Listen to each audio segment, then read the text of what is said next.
All right, guys. Thank you for joining me.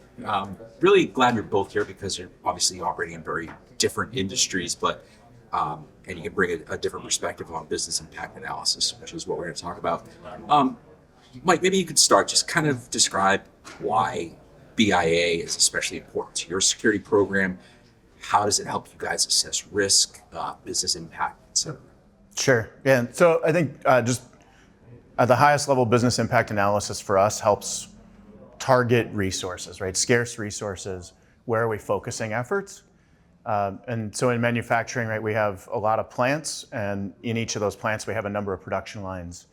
And so when we're looking at where we apply, I think, prevention activities and focusing those activities, first of all, if we can understand what the impact of each line is, and frankly, what the impact of each plant is, it tells us where to focus energy first. And then also in the event of an IT incident or a cyber incident, we can focus recovery efforts on the most critical lines first to bring back up production. And so it's all about prioritization for us. And Corey, how about you? I mean, patient care at the end of the day is your prime objective. So I don't know how that changes. In agreement with everything Mike said, I would also add that I think it's very helpful to have this root-based document that everything else is built off of. At some point, we're going to have a DR plan. At some point, we're going to have a business continuity plan. There will be an IT architecture that gets built, and those things can cost more or less depending on what you want the resilience to be. And ultimately, that should be based on business impact. Otherwise, you start tracing the questions back, right? Well, this is costing so much. Well, why? Well, this is costing so much. Why? It should cost more if the business impact is more. And so this is the baseline that all of those decisions get made on. How long does it take to kind of put one of these things together? I'm sure this is a months long endeavor, if not longer. I mean, it's probably a living document, right? You want me to jump? I'll jump first. So I would say yes, much like an incident response plan is a living document, a BIA can be a living document because the business is going to change, business requirements change, needs, partnerships change. As an example, maybe you develop a third-party partner that becomes a revenue stream, and that revenue stream may now become dependent on a particular capability or application. So I do think it's dynamic. But in terms of how much time, I think it depends. If it's a new application or is performing a new service you've never provided before, you're kind of starting from scratch. And then your vendors themselves can help you. So as an example, Epic will have done a lot of this work in advance, and so you can actually consume from the vendor and help understand for their individual modules, et cetera. So the more you can get from the community, et cetera, the better off you're going to be, and the shorter the time frame. I would just throw out, it could range anywhere from 4 hours of time for the group of app owners and the business stakeholders to days and weeks. What's your perspective? Very similar to what Corey said. I guess the only thing I'd add is don't let perfect be the enemy of good. You can spend as much time as you want on this, but sometimes I think just what Corey said, a 1 hour conversation or a 4 hour conversation with the right stakeholders can give you enough information to make smart decisions, even if you didn't have anything written down. And so I think just having those conversations and understanding the impact, a relative impact of different parts of the business, can help you make smart decisions when you're under fire. And clearly you want something more detailed, but just starting at the beginning is a lot better than, I don't know, I think feeling intimidated by the amount of effort and putting it off. With regard to cyber physical systems and the protection of these systems, how do you align that protection with the business outcome? Probably a big question. I think it can be. It depends on what your business outcomes are. I think if I was going to boil it down and make it simple, is focus for us. It's a focus on profitability, and it's a focus on where are we making money, right? And setting aside, because I think from a safety standpoint, right, safety is always going to come first. But for us, it's applying the right resources to the most important processes. A good example of this, we actually had done a bit of an informal BIA in an executive tabletop in mid-July, and understood and had just kind of spoken about like what are our most important lines, what are our most important processes. And literally 3 days later had a pretty major incident, not cyber incident, but an IT incident, a major outage. And we leveraged that information literally from 3 days before on the order of bringing up systems. And we're really able to shine in that recovery operation just because we knew what was important to our key stakeholders going into that event. Definitely helps evangelize the value. Big time, yeah. We were almost fully operational in under 8 hours in an incident that a lot of major companies took many days to come back up. So. Corey, what's your perspective on this alignment with business outcome?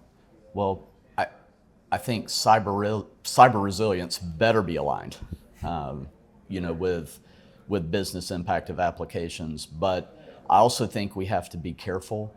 Cyber is a hyper emotion evoking word currently, and too many programs have focused so much on cyber resilience that they haven't got to focus on enterprise resilience. And a cyber event is only one thing that can evoke an application outage. There can be natural disasters, there can be IT incidents, there are all of these other items. And so a business impact analysis is not just about a cyber incident. It's about anything that could cause this application to be unavailable. And by the way, it might not just be an application, it could be a third-party dependency. I was actually just going to say the supply chain issues, right? Whether it's inputs to your processes where you can't get raw materials because an upstream supplier is having problems, or all the way down to distribution where you have an outage or a distribution system, right? Or even a trucking company is having major issues. There's a lot of impact up and downstream, and we're seeing more and more of that these days. So just to follow up on what you said about cyber being part of this whole process, is this still something that cyber would lead, or are you brought in by other stakeholders? What's your experience there? So sometimes, I think it depends on your organizational construct.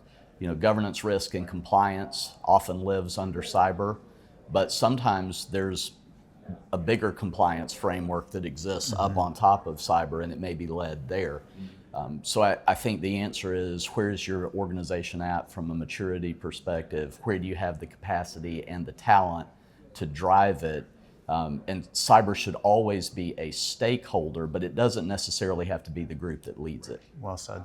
But I think if you have an enterprise risk management group, having strong partnerships with that team, with your procurement teams, right? Identifying your stakeholders, knowing who they are, forming positive relationships, and hopefully doing this work before you need the outcome of the work. Sure.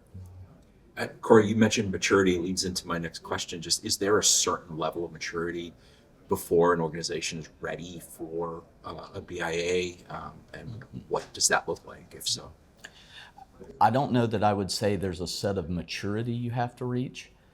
I think building a standardized BIA program drives maturity.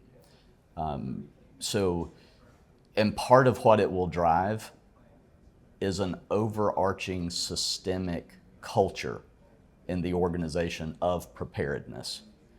One of the things that I would say is generally speaking true of healthcare, do BIAs get done? Yes. Do they get done for every application? No. And when this becomes ingrained in culture and people really see it as the foundation that you're building all of these other things on, your DR plan, as we mentioned, your BCP plan, et cetera, once that's there, it will drive all kinds of behavior changes. Procurement will start to always run through a unified process rather than these folks buying something one way over here and these folks, right? And then that can help you with getting contractual controls in order, and all of these things start to happen simply by having this baseline in place. I don't have a lot to add. I would say that one thing that Corey said that really jumped out at me was that the BIA drives maturity. I really agree with that. I think if we look back 10 plus years to early security programs that I was exposed to is they were, we joke about like the tinfoil hat, propeller people, the sky is always falling, everything's a no. And I think the issue with those security programs is they were completely detached from business need. And the more, I think as security leaders, the more we understand the business, the more we know our stakeholders, know our partners across the business, it helps us prescribe solutions and partner on solutions that are important to the business. And I think it's a reinforcing cycle because then your business wants you in the room instead of bringing you in at the last minute because they know that you're the crazy who's just going to say no. Who are some of the stakeholders that should be involved? I'm sure there's some obvious ones, but maybe some more subtle ones with your experience that get brought in. Well, you clearly always think about healthcare, and this is a great question because his answers will be different than mine. Right. When you think about healthcare, obviously the IT, because we're building the infrastructure that it runs on, et cetera, right? And cyber, because we're securing the infrastructure. But when you think about the business in healthcare, what does the business mean? It's not just the finance folks that are counting the money when a patient leaves and we have revenue. It's the chief nursing officer. It's the chief medical officer, the chief medical informatics officer, the chief nursing informatics officer, all the folks that are doing workflow, that understand workflow and how it moves through the hospital and how that ultimately impacts patient safety. So it's a fairly broad and diverse group that needs to be pulled in, and it's bigger than just those of us. And when I say a technical resource, I think finance is a technical resource, in a different way, but it's not just them, it's those who are actually practicing the healthcare that are important. I think very different industry. For us, it's your production teams, your engineering teams, and finance is really key, right? Because finance knows where the profitability is, and so they can give you the relative numbers and the relative importance of different processes. But then on the production side, you need to know what your dependencies are, right? Input A goes into product B, et cetera. So you really need to go in order of dependencies as determined by those downstream needs.